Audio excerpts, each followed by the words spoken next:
Hello दोस्तों फिर से आपका अपने ही YouTube channel super brilliant point में आपका स्वागत है। दोस्तों हम लोग जो क्लास 9th का मैथ को पढ़ते हैं, जो पहला चैप्टर जो वास्तविक संख्या है, इसमें कुछ हम लोगों ने पिछले वीडियो में डिफिनेशन देखे थे कि वास्तविक संख्या देखे थे। पहला डिफिनेशन देखे थे वास्तविक संख्या किसे कहते हैं, वास्तविक संख्या को कितने भागों में बांटा गया है। उसके बाद देखे थे परिमेय संख्या के प्रकार, और परिमेय संख्या के प्रकार में भी देखे थे तो हम लोग सम संख्या तकला देख लिए थे प्रकार। आज देख रहे हैं हम लोग विषम संख्या, मतलब ऑड नंबर। ऑड नंबर क्या है? कह रहा कि वैसी संख्या जो 2 से पूरा भाग न लगे उसे ऑड नंबर कहते हैं, मतलब विषम संख्या कहते हैं। मतलब भाग लगे लेकिन पूरी नहीं कटेगा, वह विषम संख्या है। जैसे में 1, 3, 5, 7, 9 डॉट डॉट, और ये कहाँ तकला? अनंत तकला, मतलब इन्फिनिटिव तकला। उसके बाद नोट में देखते हैं कि विषम संख्या को क्या ओ से सूचित किया जाता है। उसके बाद 2 नंबर में विषम संख्या का व्यापक रूप 2n-1 होता है, जहां n बराबर 1, 2, 3। इसका कहने का मतलब है कि व्यापक रूप, कि अगर यह समीकरण में अगर n बराबर प्राकृतिक संख्या, चूंकि गिनती की संख्या को प्राकृतिक संख्या कहते हैं, तो n बराबर अगर कोई भी मान लेंगे, इसे मान लीजिए कि 2 गुने 1 लिए और -1, तो इसमें से 2 - 1 बराबर कितना आएगा? 1 आएगा। जो 1 आएगा, जो हमारा कौन संख्या होगा? विषम संख्या आ जाएगा। अब मान लीजिए कि कहिएगा कि हम 2 लेते हैं, तो चलिए दो को रख के देखिए, तो 2 गुने 2 - 1, तो 2 दूना 4 और -1 कितना आ जाएगा? 3 आ जाएगा, जो हमेशा कौन संख्या आएगा? विषम संख्या ही आएगा। तो यह समीकरण की अगर कोई भी प्राकृतिक संख्या रखेंगे तो हमेशा कौन संख्या? विषम संख्या ही प्राप्त होगा। अब देखते हैं सबसे छोटा विषम संख्या, तो सबसे छोटा विषम संख्या 1 है, 1 होगा। क्यों? क्योंकि विषम संख्या 1 से स्टार्ट होता है, मतलब शुरू होता है। उसके बाद देखते हैं कि सबसे बड़ा विषम संख्या, तो कल्पना नहीं किया जा सकता है कि बड़ा विषम संख्या क्या होगा। अगर इतना तक में चर्चा किया जाएगा कि सबसे बड़ा विषम संख्या, तो हमारा सबसे बड़ा विषम संख्या 9 हो जाएगा। ठीक है। अब देखते हैं रूट संख्या। रूट संख्या को अभाज्य संख्या भी कहते हैं। प्राइम नंबर क्या कहता है? कि वैसी संख्या जो एक या स्वयं को छोड़कर किसी दूसरी संख्या से विभाज्य न हो, उसे रूट संख्या कहते हैं। मतलब वैसी संख्या जो एक या स्वयं को छोड़कर किसी दूसरी संख्या से विभाज्य नहीं होगा, तो उसे रूट संख्या कहते हैं।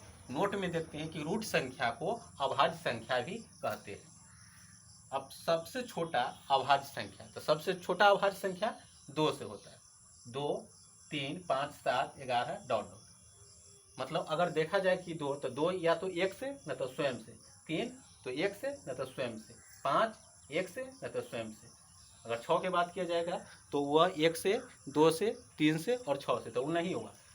7 हो जाएगा, 11 हो जाएगा, कहिएगा 9, तो 9 भी नहीं होगा, क्योंकि 3 से विभाज्य हो रहा है, 1 से हो रहा है, और स्वयं 9 से, तो वह भी नहीं होगा। सबसे छोटा अभाज्य संख्या 2। और उसके बाद यह बात याद रखिएगा कि सम अभाज्य संख्या, मतलब सम अभाज्य संख्या, अभाज्य होते हुए भी कौन ऐसा संख्या है जो सम है? तो क्या है? 2 है। उसके बाद देखते हैं अगला नोट में कि सम अभाज्य संख्याओं की संख्या, कि मतलब अभाज्य संख्या में कई गो ऐसा संख्या है जो सम है। तो सम एक के गुना है, और कहाँ? सिर्फ 2 है, तो वही लिखे हैं सम अभाज्य संख्याओं की संख्या क्या है? 1 है। उसके बाद 5वां नोट है कि सबसे बड़ी अभाज्य संख्या कल्पना नहीं किया जा सकता। अगर इतना तक में पूछेगा तो 11 हो जाएगा, लेकिन डॉट डॉट लगा देगा इन्फिनिटिव, तो कल्पना नहीं किया जा सकता। उसके बाद 6ठा नंबर यौगिक संख्या, कंपोजिट नंबर। कह रहा कि वैसी संख्या जो एक या अपने को छोड़कर किसी दूसरी संख्या से भी विभाज्य हो, उसे यौगिक संख्या कहते हैं।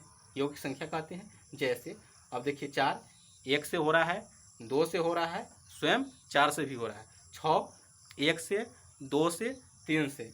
8 भी उसी प्रकार 1 से, 2 से, 4 से, और स्वयं 8 से। तो यह सब संख्या हमको कौन संख्या कहलाएगा? यौगिक संख्या कहलाएगा। ठीक है। अब देखते हैं कि पूर्णांक संख्या। पूर्णांक संख्या क्या है? तो ऋणात्मक और धनात्मक संख्या से जो समूह बनता है उसे पूर्णांक संख्या कहते हैं। ऋणात्मक मतलब माइनस वाला, धनात्मक मतलब प्लस वाला।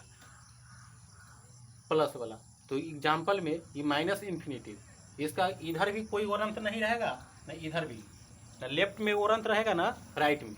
मतलब यहाँ से इधर भी पॉजिटिव वाला और निगेटिव वाला जो संख्या से एक समूह बन गया, वही हमारा कौन संख्या कहलाएगा? पूर्णांक संख्या कहलाएगा। अब नोट में देखते हैं कि दो परिमेय संख्या का, अगर दो गो परिमेय संख्या दिया हुआ है तो उसको पूछा जाएगा कि जोड़ घटा गुना जे भी पूछा जाएगा तो हमेशा उससे कौन संख्या प्राप्त होगा? परिमेय संख्या ही प्राप्त होगा। उसके बाद अगला है हेडिंग कि दो परिमेय संख्या के बीच अन्य परिमेय संख्या निकालने का तरीका। मतलब अगर दो गो परिमेय संख्या दिले रहेगा तो उसके बीच जितना परिमेय संख्या पूछा जाए 2, 4, 6, 8 वो जे संख्या में पूछा जाए तो उसके निकालने का तरीका देखते हैं। और टाइप नंबर 1 में देखते हैं कि कह रहा है, परिभाषा ये कह रहा है कि यदि दो परिमेय संख्या a तथा b हो तो उसके बीच अन्य परिमेय संख्या a प्लस b बाई 2 होता है, जहाँ a प्रथम परिमेय तथा b दूसरा परिमेय संख्या है।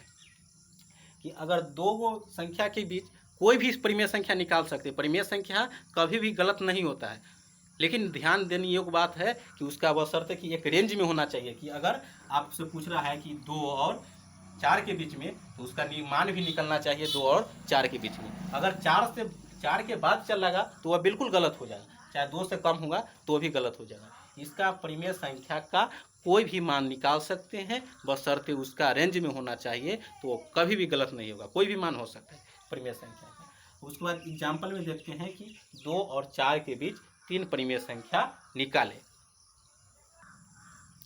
अब सॉल्यूशन देखते हैं कि a बराबर 2 और b बराबर 4। तो पहला परिमेय संख्या मतलब दोनों के बीच में निकालना है, तो फार्मूला क्या होता है? a plus B by 2। तो 2 प्लस 4 बटे 2, तो 6 बटे 2 कट के मान कितना आया? 3। अब देखिए 3 मान आया है तो 3 को या तो a मानिए या b मानिए, ठीक है। और उसके बाद इसमें से दोनों में से कोई एक या b को लेके चलिए। तो देखिए दूसरा परिमेय संख्या, तो दूसरा परिमेय संख्या, तो इसको हम अब यह दूसरी परिमेय संख्या के लिए इसको अपना मने मने मान लेना है कि मान a बराबर कितना हो गया? 4 और b बराबर कितना हो गया? 3। तो 4 और 3 7 बटे 2, तो 7 बटे 2 तो 3.5 आया दूसरा परिमेय संख्या। और तीसरा परिमेय संख्या देखते हैं कि अब 3.5 आया है, तो इसको a मानिए और b का मान दे ले है, तो 3.5 प्लस 4 बटे 2, तो यह आया हमारा 7.5 बटे 2, और इससे भाग दिए तो 3.75। इसके अलावा दूसरा भी आ सकता है, लेकिन वही देखना है कि रेंज में कितना 2 और 4 के रेंज में होना चाहिए। इसके अलावा दूसरा भी परिमेय संख्या निकल सकता है, ठीक है।